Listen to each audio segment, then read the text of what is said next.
Esiet sveicināti, bowling draugi. Pagājis diezgan ilgs laiks kopš pēdējā video. Ļoti daudz dažādi jaunumi ir. Sākot to, ka mums ir iestājies jaunais gads. Vispār bowling projektam palika 10 gadi decembrī 13. Tāpat amatieru bowling līgā mums ir noslēgusies 2. kārta un sākusies 3. kārta, kā arī šonedēļ rītdien un parīt sākās arī Eiropas čempionāts senioriem, kas notiek Vācijā Leipcigā.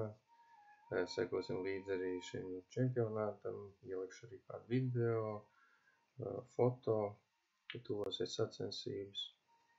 Ļoti daudz visādi jaunumi, ļoti daudz visu kaut kas, ko rādīt, ko stāstīt. Un tā, sāksim varbūt ar to, kad apskatīsimies trešās kārtas sadaļu izvietojumu informācijas, amatieru bowling līgā. Tad sāksim ar platīnumu divizionu. Apskatīsimies, kā tad mums tagad izstās viss 3. kārtā, kur kas atrodas, ko nozīmē, Tad pastāstīšu un parādīšu jums. Tātad atrodamies platīnumu divizionu sadaļā. Šeit augšā mēs redzam, cik kopā spēles ir nospēlētas amatieru bowling līgā, cik partijas. Tas mainās pēc katras kārtas šis cipars. Jūs varat sekot līdzi. Iedomāties, jau amatieru līgā mums jau ir nospēlēts gandrīz 6000 spēles. Tas ir ļoti, ļoti milzīgs skaitlis. Un domājams, tas paliks tikai lielāks un lielāks. Tad, kas mums jauns 3. kārtā sadaļās? 3. kārtā mēs redzam, ka ir nākas klāt pociņi. Bija 1. kārta, 2. kārta un 3. Spiežot, pārslēdzot kārtas, mēs redzam turnīru tabulu, katrā kārtā. Kā arī zemāk mēs varam apstīties, kādi bijuši rekordi katrā kārtā, 2.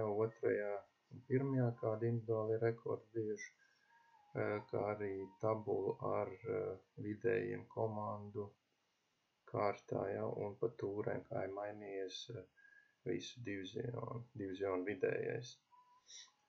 Un, kas ir interesants, tad 2. kārtā vienīgais divizions, Gold, kurā pēc katras kārtas vidējais tikai auga uz augšu, un nevienu nedēļu nebija kritums.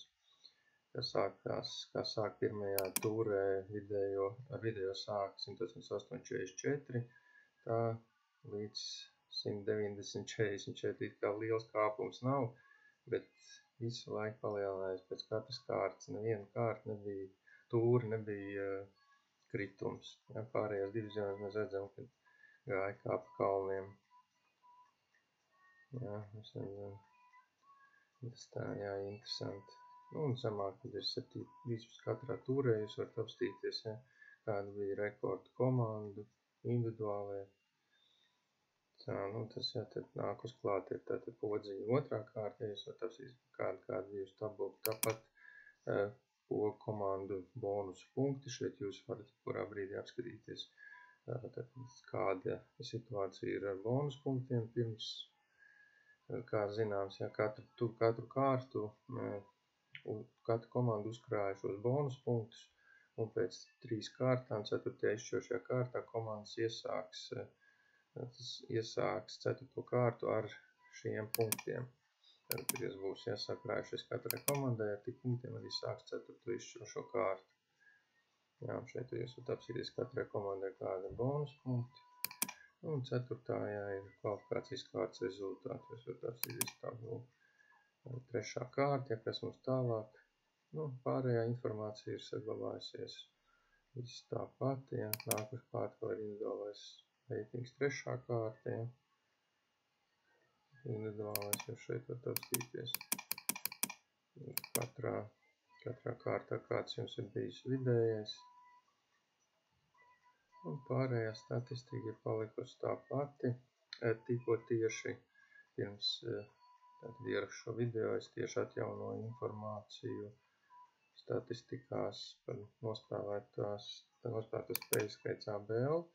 Šī man ir tagad atjaunot arī. Formulas tika nomainīts, kā arī kā arī vidējie. Arī es paspēju nomainīt.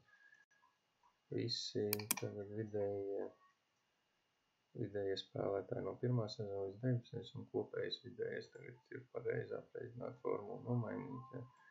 Šie skaitļi tātad tagad ir pareizi rāda, un šeit arī arī sieviešu arī reitingā tas pats nomainīts. Vēl jāatjauno ir 4 spēļu, to es vēl neesmu paspējis. Un viss, jā, pārējais viss ir atjaunots. Un tas tā īsumā par amatieru bowling līgu, kas mums 3. kārtā, kā redzams, ja tad izmaiņas ir maz sadaļās tieši. Par komandām, par to, kura diviziona pēc 2. kārtas uzkāpa vai nokrita, to jūs sīkāk to Pētera blogā varat redzēt, viņš pēc katru nedēļu stāsta par turnīru tabulu. Tāpēc es neiedziļināšos un nestāstīšu sīkumos, kas un pēc 2. kārtas, kuriem pacēlās, nokritās. Tā tikai varu pateikt vēl kas ir tā interesanti, mēs varam apstīties top 10, ja. Arī mums ir atjaunots viss tabulas, arī šī statistika. Tā, tas būtu īsumā par amatieru līgu, jā. 10 gadu vispār bowlingam palika, arī 13. decembrī, kas arī ir ļoti tāds zīmīgs notikums. Un tagad mums notiek Eiropas senioru čempionāts. Jā, mums sāksies spēles 25. janvārī, un pirmie spēlēs vīriešu kategorijā singles. Un tad sekosim līdzi, ja šeit noteikti arī jums likšu informāciju, varēsiet sekot līdzi. Šeit arī esmu izveidojis atsevišķu sadaļu šim čempionātam, kurā tad jūs arī varēsiet ieiet tik laivā apstīties statistiku par pagājušo arī čempionātu. Ivars Vinters piedalījās vienīgais no Latvijas.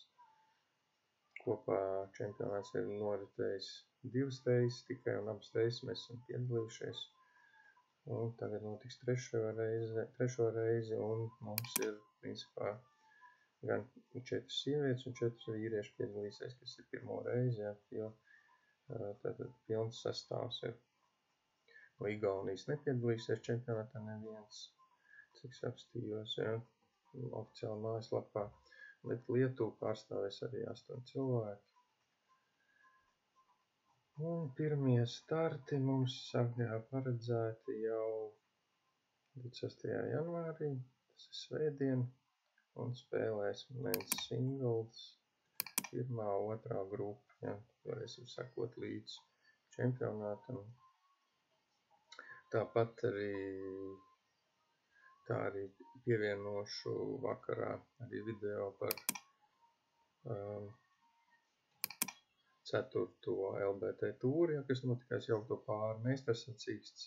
Mums ir video no priekšsacīkstēm, un tad tos arī pievienošu, un bet tas būs Facebookā, ja, tas būs vakar pusē. Tāpat informācija par jaunatnes čempionātu arī tiks pievienot vakarā. Jauniešu bowling tūra arī tuvākā laikā sāksies. Tad sanāk 2. jauniešu bowling tūra pagājušajā gadā bija notikās pirmo reizi jauniešu čempionāts, un šogad būs 2. gadu, un tad informācijas sekos. Un tā tas būtu īsumā, ko es gribēju jums pastāstīt, un tiekamies tad bowlingā.